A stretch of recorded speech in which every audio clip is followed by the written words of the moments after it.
On today's episode, a quick recap of World's Toughest Mudder 2017. This is the World's Toughest Podcast.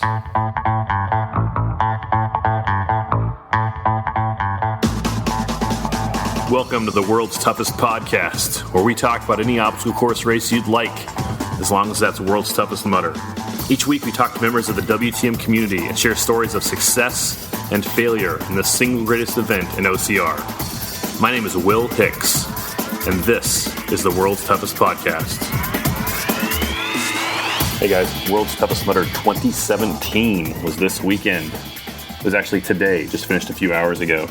I'm going to talk about the winners and then give you some quick thoughts. We'll have much more in the next few days and weeks.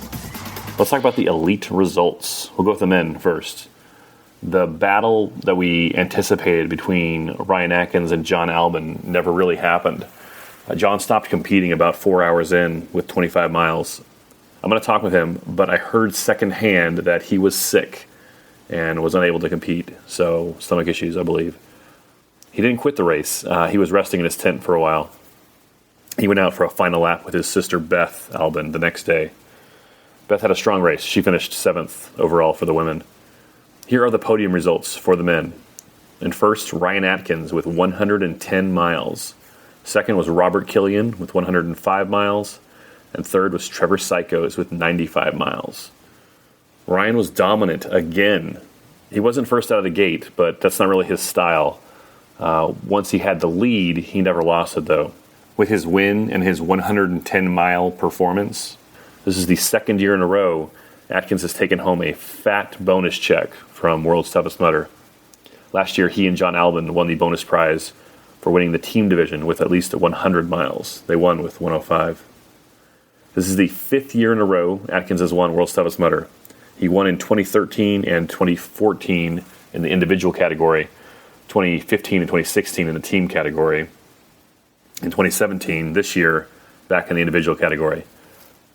Ryan Atkins is unquestionably the best athlete in the world at endurance obstacle course racing. In second place was Robert Killian with 105 miles. This is the second year in a row Robert's finished second to Atkins. Last year, Killian and his partner Chad Trammell finished second in the team division to the Atkins-Albin team. Last year, Killian ran 100 miles. This year, 105. He finished his last lap at 1:19 in the afternoon. After the race ends at 12 noon, you have 90 minutes to finish your last lap.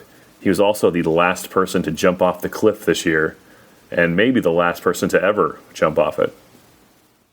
Team HQ will announce the venue for World's Toughest 2018 at the brunch tomorrow, but we know it will not be in Las Vegas, home of the cliff. In third place was Trevor Cichosz with 95 miles. Trevor won the solo division last year with 105. This is Trevor's 4th consecutive year on the men's podium. The only other athletes with that many World's Toughest Mudder podiums in a row are Ryan Atkins and Deanna Blegg. All 3 of the men's podium winners ran 100 miles or more last year. They are remarkable, remarkable athletes.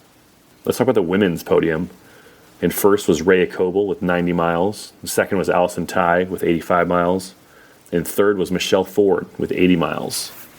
You might have been surprised by the winner if you weren't listening to the World's Toughest Podcast. I said last week that Rea Koebl would be running and that we expected her to do well. I didn't expect her to do this well, though, and win the whole thing. The reason she was a surprise to most people was that she didn't run any of the 8-hour Toughest Mudder races this year. Rea won with 90 miles, but since she didn't previously qualify as an elite contender, if she had hit the 100-mile mark, she would not have received a $50,000 bonus. However, now that she is a World's Toughest Mudder champion, she will automatically qualify as an elite contender for all future World's Toughest Mudders. In second place was Allison Tai. Allison has had a great 2017. She competed in 5 of the 6 Toughest Mudder races. She won the Toughest Mudder Series Championship, and she finished second at World's Toughest Mudder. This is the second time she's finished second, including 2014. Well done, Allison. In third place was Michelle Ford. Michelle was somewhat of a surprise to me on the podium, but she shouldn't have been. She finished second at Toughest Mudder Canada, right behind Lindsay Webster and right in front of Allison Tai. Michelle is Canadian, and it is a tired cliche now to talk about how dominant the Canadians are at obstacle course racing, but it's true. Ryan Atkins, Lindsey Webster, Allison Tai, Michelle Ford, Morgan Mackay. I could literally go on and on. I'm leaving off a ton of names, but only because this is supposed to be a short podcast. Marco Bedard.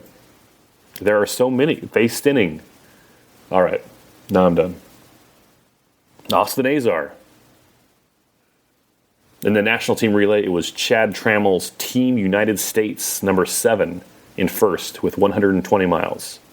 In second place with 115 miles was Team United States, number 8, led by Christopher Mendoza. And in third was Team Germany 1 with 105 miles. We'll talk more about the course and the elites and the non-elites soon.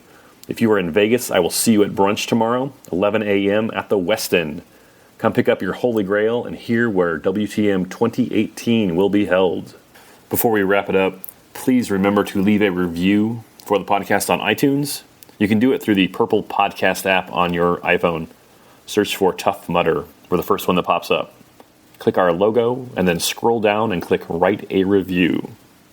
I would sincerely appreciate it. It was a great weekend. Congratulations to the winners, but also congratulations to everyone who ran out there. It was a tough course. Whether you hit your goals or not, just showing up is a win. For most people, running World's Toughest Mudder is intimidating or too hard or even scary. Just showing up and running is a huge win. Well done. I am proud of you. Good job, fellas. Ladies.